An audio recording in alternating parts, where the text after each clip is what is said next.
Welcome to today's Explainer, where we're taking a thematic deep dive into the critical current affairs shaping our nation, from urban resources all the way to constitutional debates. We are going to break down some heavily detailed data and look at exactly how our cities, our environment, our laws, and our future are being actively engineered. So get comfortable and let's jump right into it. Okay, let's take a quick look at our roadmap for today. We'll be covering 1, the urban water crisis, 2, climate and green mobility, 3, the anti-defection law debate, 4, education reforms in society, and finally, 5, trade and technology. Section 1, Urban Water Crisis. We're going to begin with a foundational resource that dictates our urban survival, and that's water management. Because, as our cities rapidly expand and drive the majority of our GDP, the way we handle our water is literally going to make or break our development goals. Staggeringly, a full 30% of the water our agencies prepare never actually makes it to our taps. I mean, just imagine that. Nearly a third of this incredibly precious, life-sustaining resource, water that has been carefully sourced, pumped, and treated, simply vanishes into the ground through broken pipes and leaking infrastructure before it ever reaches a consumer. Now, this brings us to a really crucial concept: non-revenue water. This essentially means we're pouring resources down a broken, leaky pipeline. And because this water never reaches the consumer, the government can't bill for it, which means absolutely zero revenue is collected to maintain or upgrade the very infrastructure that's failing us. It's just a vicious cycle of waste and financial loss. And this leads right into our next major hurdle. Only 27% of urban sewage is treated, leaving the vast majority of it to contaminate the very rivers we rely on. We're actually drawing our drinking water from the same distant rivers that we are polluting with untreated waste. This heavy reliance on rivers and groundwater isn't just driving up energy bills, it's making us incredibly vulnerable to droughts and contamination. So, how do we fix this? Well, we need to shift our reliance from just distant rivers to these 4 pillars, focusing especially on capturing rainwater and utilizing treated wastewater for non-drinking needs.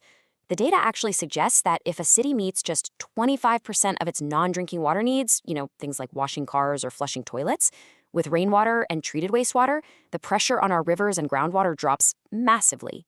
Add to that the rollout of smart meters for efficiency, guaranteeing a minimum water supply for every citizen to ensure equity, and finally, ending that fragmented responsibility between different government agencies, and you've got a solid roadmap for real urban sustainability. Section 2, Climate and Green Mobility. Fixing our water is just one piece of the puzzle, so let's see how our local actions build into our global environmental commitments. What's really interesting here is how India, having already reduced emission intensity by over 37%, is now aggressively upgrading its climate targets for 2035. The government recently updated Parliament on these nationally determined contributions, or NDCs. Get this, we actually hit our goal of 50% non-fossil power capacity a full 5 years early. And because of that incredible momentum, the 2035 proposed targets are pushing even harder. We're now aiming for a 47% emission intensity cut and massive expansions in our carbon sinks. To actually hit these climate goals, India is pushing CAFE norms. These regulations essentially force automakers to balance out their heavy, polluting SUVs with cleaner, energy-efficient vehicles. Instead of just looking at one small hatchback and saying, hey, great, this is efficient, the government looks at the entire fleet of cars a company sells. So if a manufacturer wants to sell large, gas-guzzling SUVs, they have to offset that by selling enough ultra-clean vehicles to bring their overall corporate average down. 77. By the year 2031 to 2032, manufacturers must bring their fleet's average emissions down from the current 113 grams of CO2 per kilometer to exactly 77. That is a steep drop, and for sure it's going to fundamentally change the types of cars we see on the road. Automakers are going to be heavily incentivized to build cars capable of running on E30 or E40 ethanol blends. And those failing to do so will have to buy credits from cleaner companies at a steep penalty. The government is essentially using a carrot and stick approach here. The carbon neutrality factor and super credits act as the carrot, giving extra regulatory rewards to companies building EVs, strong hybrids, and cars that run on high ethanol fuels. But the stick? That's the compliance credit system. If a company misses that 77-gram target we just talked about, they'll be hit with a massive penalty of 2,500 rupees per gram of excess CO2. This forces them to buy tradable credits from the greener companies just to stay in business. Section 3, Anti-Defection Law Debate. Shifting gears from environmental rules, let's explore a fascinating and highly debated rule within our own Constitution. Right now, a petition by Kapil Sibal has reached the Supreme Court challenging a specific loophole, which shields politicians from the anti-defection law if they jump ship in large enough numbers. The anti-defection law was originally designed back in 1985 to put an end to Ayaram-Gayaram politics, where politicians would constantly switch sides for personal gain, totally betraying the mandate of the voters. The basic rule is, if you switch sides, you lose your seat. But paragraph 4 created an exception. And the petition asks a profound legal question. If lawmakers join a rival party, but their original political party itself hasn't formally merged, is it a legal merger or is it just an organized defection? The main argument here is that the Constitution intended for the actual political parties to merge. But lately, we've seen instances where just the lawmakers themselves group up, hit that two-thirds threshold, and declare a deemed merger to protect their jobs while switching sides, even as their original party remains completely separate. And this isn't just theoretical.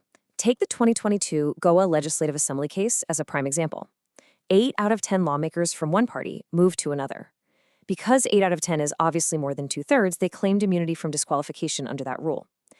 This perfectly highlights the legal friction we're dealing with. Does this count as a genuine merger of parties, or does it undermine the voters who elected those specific representatives under a specific party banner? The Supreme Court's upcoming clarification on this is going to be a massive moment for our parliamentary framework. Section 4, Education Reforms and Society. From constitutional law, let's look at how the government is actively trying to shape the future of society through the classroom.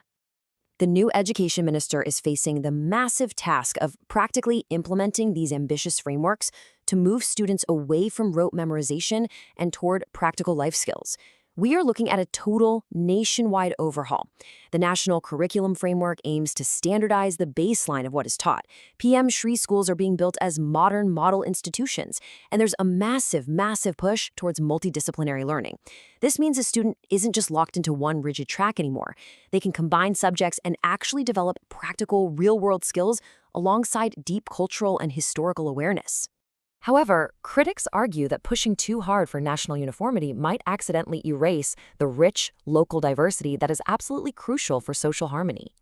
The challenge with a top-down, centralized approach to education is that, while it ensures every student across the country is hitting the same academic benchmarks, it definitely risks overlooking the incredible regional and cultural diversity of our society. Education experts are pointing out that if we don't accommodate this diversity, it could lead to societal friction. Finding that sweet spot between a unified national standard and celebrating local identity is going to be the true test of these reforms. Section 5, Trade and Technology. Finally, let's examine the digital infrastructure that will power the education and the economy of tomorrow. Because, let's be honest, none of our modern goals are achievable without massive technological backing. Driven by an absolute explosion in artificial intelligence demand, a recent Wood Mackenzie report projects India's data center capacity to skyrocket to 12 gigawatts by 2030. That is an astronomical leap from the 2.2 gigawatts projected for 2025. We're not just talking about faster internet here. This is the backbone of the future economy. From running AI systems like facial recognition to managing hyperscale cloud networks, the physical infrastructure of the digital world, these massive data centers, is expanding at an unprecedented rate just to keep up with our digital economy.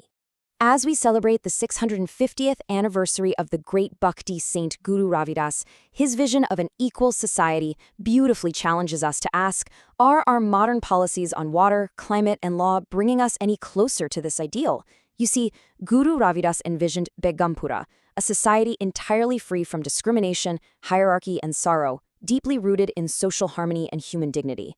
So as we look at all the data today, whether it's fighting for equitable water distribution, breathing cleaner air through green mobility, or building fair democratic and educational systems, the ultimate question really remains, how close are we to building Begampura today?